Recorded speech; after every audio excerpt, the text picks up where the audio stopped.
Ah, yes. More SCPs. SCP-1470, the Telepathic Spider. Now, sad, because it's another neutralized SCP. So, definitely sad about that. I mean, I guess every SCP can't survive. And it doesn't seem that scary. So, I think I'm down for that. You know, I'm always down for spiders and stuff. So, we're back with the Vulcan. It's been a while since we do SCP stuff. This will be up on the Patreon for a while before it goes live. I know you guys are really impatient about that, but YouTube is taking literally forever to review vids. It's been over a week and a half since the last set of vids were reviewed, so I'm not quite sure what to do. But as they get reviewed, I will be putting them public, but none of the SCP stuff has been done. A couple of sports things and like an entitled parent video or two have been reviewed, but no SCP videos have been reviewed yet. So we're gonna just record them and put them up there just so we can still release them, and then we'll release them on the main channel when they get reviewed. So that's just what we'll do. So let's get into it, man. And also thank you for being patient. Play. Good afternoon, everyone. Good afternoon, everyone. All right. My name is Dr. Miller, and the SCP we're going to be studying today is SCP-1470. And you said it wasn't creepy. Object class neutralized, formerly safe. Special containment procedures. The remains of SCP-1470 have been laid to rest in a small plastic case within the podium section of its terrarium. Aww. The terrarium is to remain stocked with salticids and the offspring of SCP-1470 and observed. Oh, pending the end of quarantine period, all right. These offspring may be introduced to the wild if no anomalous behavior is detected. All personnel have been cleared of quarantine after exposure to SCP-1470 with no ill effects. Alright. See, spiders aren't bad. They're just horrifying looking. Previous containment procedures ended May 7th, 2008. SCP-1470 is housed in a soundproof terrarium measuring 0.75 by 2 meters, 0.6 meters tall. The terrarium includes a small source of fresh running water and includes flora common to the Australian state of Queensland. Ooh. The northeastern corner of the terrarium has been modified to allow for communication with SCP-1470. This location is referred to as the podium. SCP-1470 appreciates regular contact and is scheduled for interviews 3 times daily, allowing for a regular nocturnal sleep schedule. If personnel wish to conduct an unscheduled interview with SCP-1470 for any reason, they may do so by entering the chamber and vocalizing their intent to speak with SCP-1470, which will enter the podium or respond as it is able. Oh, that's so cute. It is not necessary to speak verbally when communicating with SCP-1470, but vocalization of words helps to convey meaning more clearly than thinking of abstract concepts and allows for easier transcription of communication.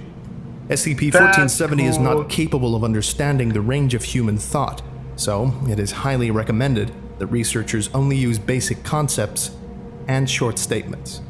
So it's still a spider in the sense of like it being a spider. It's not like I always associate telepath to otherworldly knowledge or experiences, or like an increased perception, but that's not necessarily true. Actually, some of the best telepaths in science fiction are always ones who maintain their personal point of view on life and just have superpowers. That always makes the story that much better.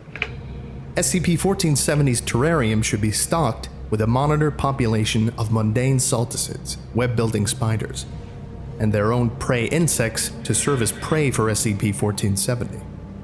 The best way to distinguish SCP-1470 from other salticids within the terrarium is to ask it to wave its arms. Okay. Personnel working with SCP-1470 must report for psychological screening on a weekly basis, for a period no less than a year after exposure. They're trying to make really sure none of that shit's happening. Description: SCP-1470 was a male fringed jumping spider. Ortia fimbriata, recovered from Queensland, Australia. Its body measures 6.3 millimeters. It's a small boy. SCP-1470 was sapient and capable of telepathic communication with other sapient beings at a range of approximately 9 meters. Although SCP-1470 was otherwise not notably different from other members of its species in behavior or physiology. That's so cute. The Queensland... It's like insinuating that this is just how the spiders are. Like, if you asked them to wave, they would just do it if they could understand you. That's awesome. The population of Portia fimbriata has already been observed to be more intelligent than other spiders in its ability to solve problems and employ unique hunting tactics to capture its prey, which primarily consists of other spiders, both of the web-spinning varieties and other members of the Saltacidae family to which they belong. Apart from its ability to communicate with research personnel, SCP-1470 displayed no behavior that was deviant from what is typical of the Queensland variant of Portia fimbriata. However, due to its anomalous ability to communicate, it is not recommended that any conclusions about the species be drawn based on the experiences with SCP-1470. Okay, fair enough. But you could still kind of do that, but I understand why you wouldn't. SCP-1470's method of telepathic broadcast appears to assign terms on a best fit basis within the minds which receive its communications. When SCP-1470 refers to parts of its own body which do not directly correspond to human anatomy, the terms are adjusted based on its content. For example, while leg is a straightforward translation, references to SCP-1470's palp were typically perceived as arm by researchers. Alright. Refer to the following statement received after an unsuccessful attempt to introduce SCP-1470 to a mate. I went at the bloody harlot, waving my arms around to let her know what's what. He wasn't having none of it.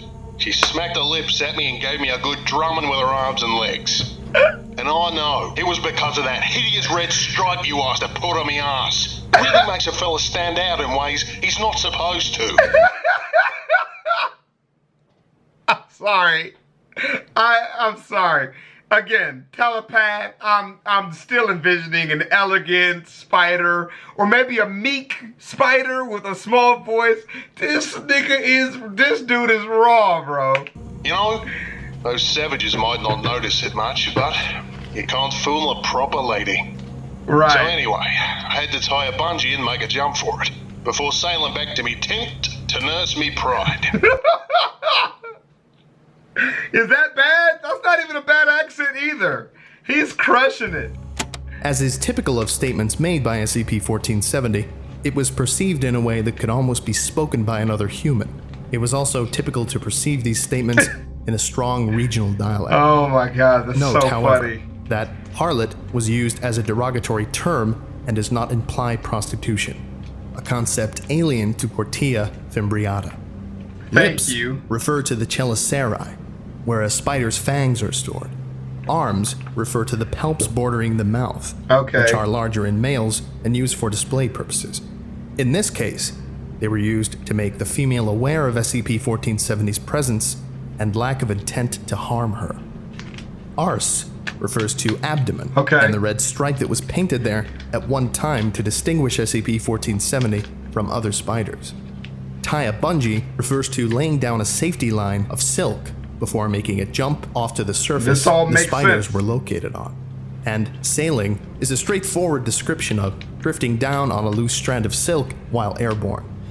Likewise, tent refers to SCP-1470's web, a structure used purely for shelter. I don't think any of us needed that description, right, to like understand what's going on, but I appreciate them just being straight up, consistent with how they log the encounters with SCPs, just being like, just so you're aware, he's not literally going into a tent, I like that.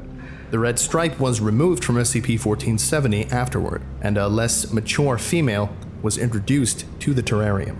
The following excerpt was taken from the subsequent interview.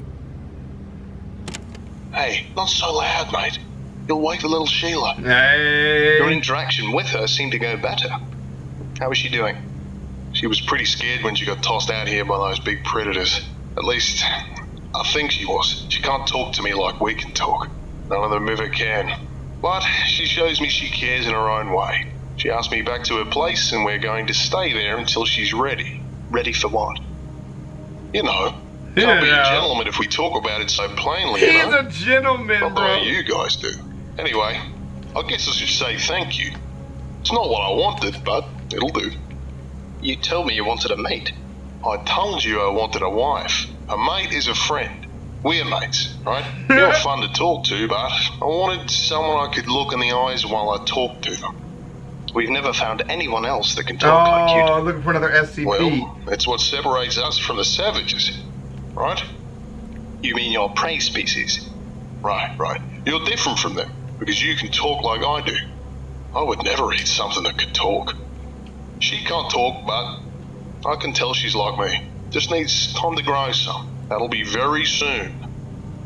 She'll probably catch more savages than me, too. We'll have good children, if that big old harlot keeps her distance. We've removed her from the area. I hope you didn't hurt her.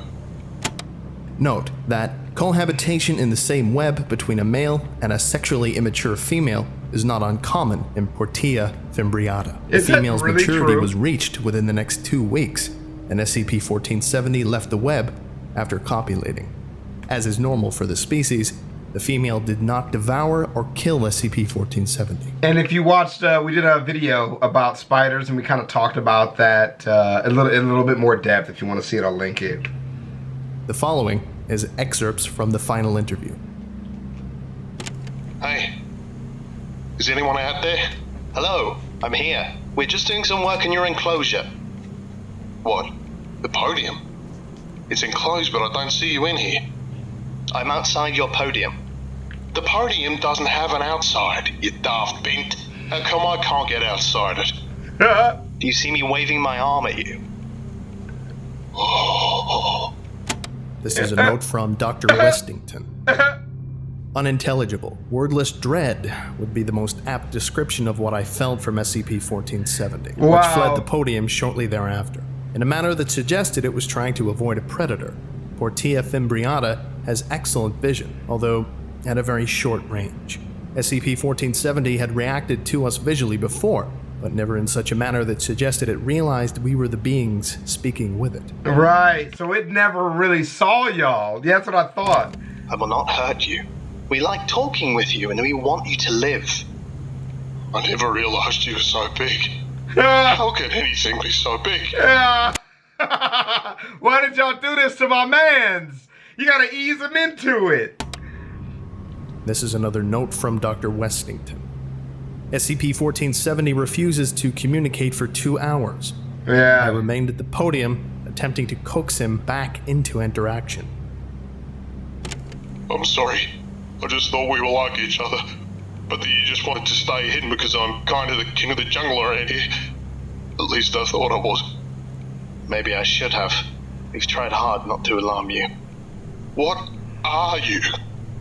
I don't have any answers to that which will make sense to you, but I understand you were scared. I've been scared too, by things that are as big to me as I am to you. If that hurts to think about, I understand that too. Dude, it's gonna blow his fucking brain up. That'd be like us talking to a mountain and the mountain being like, yeah, bro, there's bigger stuff out here. I know it's freaking you out. But like perceptions like that, there are things that like literally could be so big that we couldn't understand what they were, you know?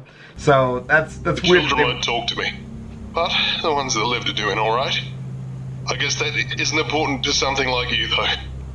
It will be my job to watch them. We were hoping they could talk like you do. You and me both. I'm pretty tired and itchy now. I want to change my coat, but I can't. Sorry for getting all weird on you earlier. I just wanted you to know that it was nice to talk to someone while it lasted. Note from Dr. Westington. SCP-1470 lived for a total of 3 months in Foundation custody before perishing of natural causes. Rest in peace, He bro. was not fully mature at the time of containment, so his total lifespan was estimated to be approximately 4 months. Oh, that's the whole thing, bro. Man, the telepathic spider. That's a good one. It went from funny. Oh, sorry, my eye's itching.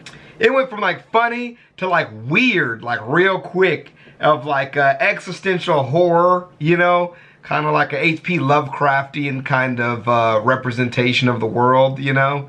And, you know, That's just how it is. So that was a good one though. That's a good one. The 1470. I like that. Maybe I can get Skitten to watch this one, but I freaking doubt it. Just see that concept is super cool. That concept's super cool. Like, if we were ever able to like communicate with something in like a parallel universe or something, that's kind of like what it feels like it would be like. But that was dope. Thank you for that suggestion. That's again another one that's very personal to me. Like, it's taking into account stuff that I like, not just a good SCP. And I really like those suggestions. The coffee machine and the spider are the best personal suggestions I've gotten for SCPs for sure. So we'll shoot maybe 1 or 2 more vids today, and then I'll take another couple days off until YouTube reviews some more stuff, and I'll let you guys know what's going on. All right, I'll holla at y'all. Peace.